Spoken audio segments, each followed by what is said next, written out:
بسم اللہ الرحمن الرحیم۔ السلام علیکم ناظرین، اردو پاکستان کے ساتھ میں ہوں محمد دانش پیر اور آپ دیکھ رہے ہیں اردو پاکستان۔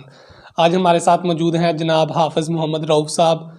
زکوٰۃ جو کہ اسلام کا ایک رکن بھی ہے، ہم زکوٰۃ دیتے ہیں اور کئی لوگ نہیں دیتے، لیکن ہمیں پتہ نہیں ہوتا کہ یہ زکوٰۃ کن کو دینی چاہیے۔ گلی محلے میں مانگنے والوں کو ہم دے دیتے ہیں، لیکن اس کے حوالے سے ہمارے قرآن پاک میں کیا ارشاد ہے، ہمارے نبی کا کیا فرمان ہے، حافظ جی سے اس کے متعلق پوچھیں گے تاکہ آپ کو زکوٰۃ دیتے وقت آسانی پیدا ہو اور آپ کو پتہ لگے کہ وہ کن لوگوں کو دینی چاہیے اور کب دینی چاہیے اور کتنے مال پر دینی چاہیے۔ تو آئیے حافظ صاحب کی طرف چلتے ہیں اور ان سے پوچھتے ہیں۔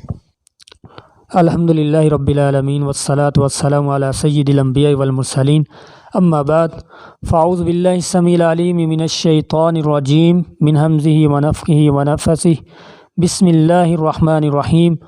والذین یکنزون الذہب والفضة ولا ينفقونها فی سبیل اللہ فبشرهم بعذاب علیم یوم یحمى علیہ فی نار جہنم فتکوی بها جباہهم وجنوبهم وظہورهم ھذا ما کنزتم لانفسکم فذوقوا ما کنتم تکنزون۔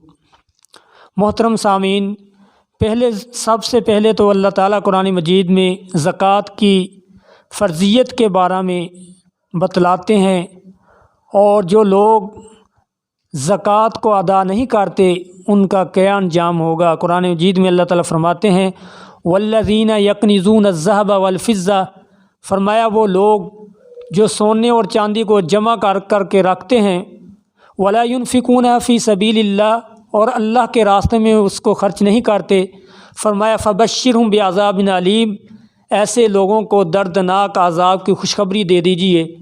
اور اگلے حصے میں فرمایا یوم یحمى علیہ فی نار جہنم فتکوی بها جباہهم وجنوبهم وظہورهم ھذا ما کنزتم لانفسکم فذوقوا ما کنتم تکنزون۔ فرمایا جو لوگ سونا اور چاندی کو جمع کر کے رکھتے ہیں اور اسے اللہ کے راستے میں خرچ نہیں کرتے، فرمایا ان کے لیے دردناک عذاب ہے۔ کل قیامت کے دن یہ سونا اور چاندی جہنم کی آگ میں ان کے اوپر پگھلایا جائے گا۔ فتکوی بها جباہهم وجنوبهم، اور فرمایا ان کے چہروں کو داغا جائے گا، اسی طرح ان کے پہلوؤں کو اور ان کی پیٹھوں کو اس کے ساتھ داغا جائے گا۔ اور یہ جو ہے قرآن مجید میں ایسے لوگوں کے لیے جو زکوٰۃ ادا نہیں کرتے بہت ہی سخت وعید سنائی گئی ہے۔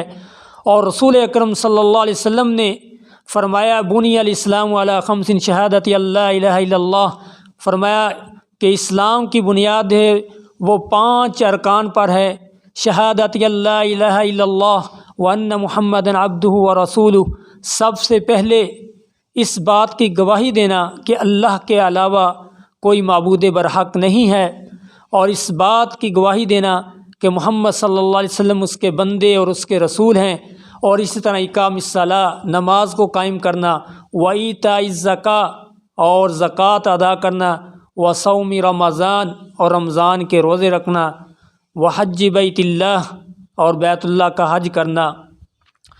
یہ پہلے آپ نے قرآن میں اس کی فرضیت سنی، اور جو لوگ زکوٰۃ ادا نہیں کرتے ان کے لیے قرآن مجید میں بہت زیادہ سخت وعید سنائی گئی ہے۔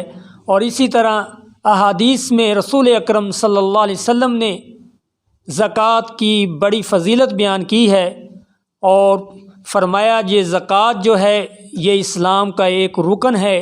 اور حضرت ابوبکر صدیق رضی اللہ تعالیٰ عنہ کے دور خلافت میں کچھ لوگوں نے زکوٰۃ دینے سے انکار کر دیا تھا، تو حضرت ابوبکر صدیق رضی اللہ تعالیٰ عنہ نے کہا کہ جو شخص رسول اللہ صلی اللہ علیہ وسلم کے دور میں ایک رسی بھی زکوٰۃ دیتا تھا، اگر وہ اس کے دینے سے انکار کرے گا تو میں اس کے خلاف جہاد کروں گا۔